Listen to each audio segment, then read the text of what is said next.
seorang pemimpin bukan cuma hanya bisa berdiri tetapi harus bisa nyangga. Lalu yang kedua harus punya nilai-nilai kejujuran ya. Dan yang ketiga, pemimpin juga mesti bisa ngendalani awake dhewe. Assalamualaikum warahmatullahi wabarakatuh. Sahabat Bolo Konco, kita sekarang belum lama ya melalui fase pemilihan pemimpin di Indonesia. Pergeseran estafet kepemimpinan. Nah, saya yakin betul ya di antara penonton hari ini mesti ada yang bosan dengan omongan-omongan yang keluar dari para calon pemimpin. Ada yang berjanji meniadakan lapangan kerja, ada yang berjanji membangun A, membangun B, bahkan macam-macam. Menggratiskan BPJS, ada juga yang begitu ya. Pokoknya macam-macam lah janjinya. Nah, saking terbukanya proses pemilihan pemimpin dan saking bebasnya, ini tentu menjadikan kita berpikir kembali, kira-kira seperti apa sih pemimpin yang ideal dalam pilihan kita, atau kira-kira nilai-nilai apa saja yang sebenarnya harus dijaga betul oleh para pemimpin.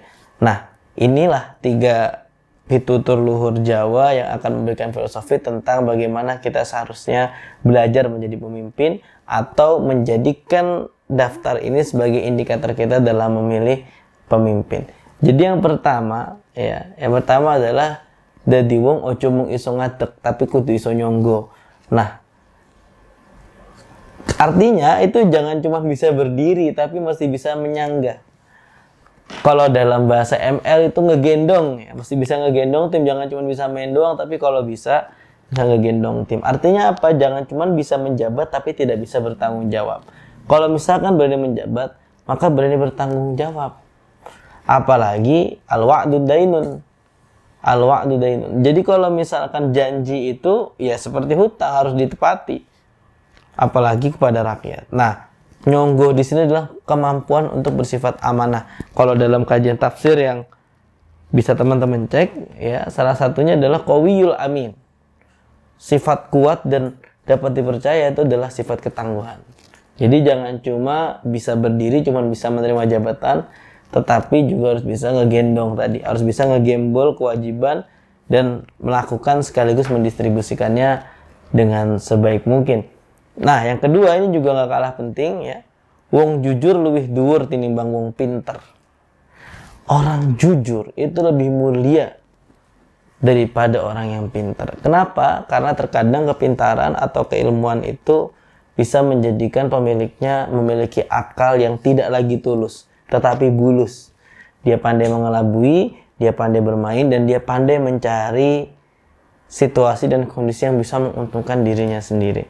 Nah, dalam proses kita memilih pemimpin, tentu kejujuran ini menjadi satu barang mahal yang sulit sekali kita temukan saat ini.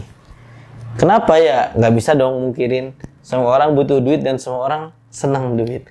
Akhirnya ketika punya kesempatan menjabat, jor-joran, korupsinya jor-joran, proyekannya jor-joran. Nah, yang seperti ini tuh teman-teman, sebetulnya mereka terlihatnya hartanya kaya tetapi mentalitasnya miskin. Kenapa? Ia bisa menjadi kaya tetapi ia mengambil hak orang lain. Ini tidak etis. Sehingga yang kedua ini perlu kita cermati, perlu kita pelajari betul bahwasanya nilai kejujuran itu sangat-sangat bervalue, sangat-sangat bernilai. Bahkan saya pernah menerima satu nasihat, kalau dalam urusan ilmu, tidak apa-apa salah. Kenapa? Karena kita tetap dipaksa untuk jujur. Lebih baik salah untuk menjadi benar daripada terpaksa atau memaksa diri untuk menjadi benar padahal tidak maksimal. Ya, itulah dalam situasi pemilihan pemimpin. Setiap calon baik dari legislatif ataupun eksekutif ya, dia akan berusaha menampilkan kebaikan. Bahkan kalau kebohongan terungkap, dia rela berbohong untuk menutupi citranya tadi. Nah, ketika yang pertama adalah tadi ya, bahwasanya seorang pemimpin bukan cuma hanya bisa berdiri tetapi harus bisa nyangga. Lalu yang kedua harus punya nilai-nilai kejujuran ya. Dan yang ketiga pemimpin juga mesti bisa ngendalani awake dhewe. Bisa mengendalikan dirinya sendiri. Sahabat Bolo Konco, bagaimana skill mengendalikan diri tidak diperlukan. Sedangkan para pemerintah itu selalu dihadapi dengan berbagai macam pilihan proyekan yang simpang siur kejelasannya, dalam artian pembagiannya dan lain sebagainya. Jangankan di pemerintahan, terkadang kita saja gagal menjaga keserakahan kita di forum-forum kecil seperti panitia kurban misalkan ya. Bisa-bisanya loh nguntit daging gitu ya. Itu salah satu contoh ketidakjujuran, dan yang seperti ini bukan karakteristik pemimpin yang adil gitu. Gak bisa lihat duit longgar dikit bikinlah anggaran keperluan dan lain-lainnya. Itu gimana ceritanya? Itu tidak jujur ya. Jadi semua diawali dengan itu. Teman-teman, sahabat Bolu Konco semuanya mesti mengetahui betul bahwasannya governance system atau sistem kepemerintahan yang ditata kelola dengan baik itu akan memberikan keuntungan besar. Satu, sinergitas dalam masyarakat berjalan. Yang kedua, trust kepada pemerintah pun berjalan. Dan yang ketiga adalah ini akan menjadi suatu kumpulan people power yang sangat kuat. Dengan notabene ya, tidak ada keserakahan.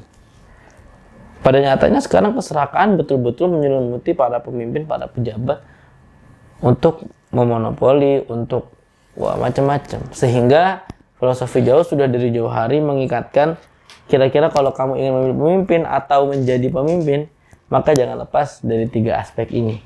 Yang pertama adalah sanggup untuk menyangga amanah, ya. Yang kedua adalah bagaimana caranya kita untuk bisa menerima, dan yang ketiga adalah bagaimana caranya kita bisa mengendalikan diri sendiri. Kira-kira kalau misalkan ini belum kepake karena nanti masih ada beberapa tahun lagi untuk pemilihan selanjutnya, minimal banget pesan ini bisa diinstal ke dalam diri teman-teman agar tidak terjerumus dan terjatuh pada keserakahan.